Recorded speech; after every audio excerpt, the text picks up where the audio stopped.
Родители, давайте говорить на казахском языке вместе.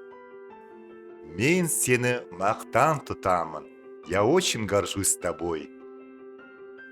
Мен сенің көмегіңді өте бағалаймын. Я очень ценю твою помощь.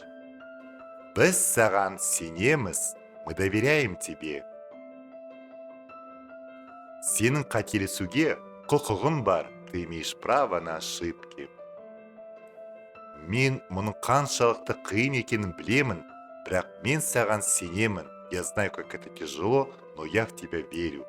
Сен менің ең мықты көмекшімсің. Ты моя лучшая помощница. Сен бүгін көп шаруа бітірдің. Жарайсың. Ты так много сегодня сделал. Молодец. Сен өте ақылды және дарынды баласың. Ты очень смышленый и одаренный ребенок. Сен қалағанның бәріне қол жеткізесің. Ты добьешься всего, чего пожелаешь. Общаемся на казахском языке легко и просто.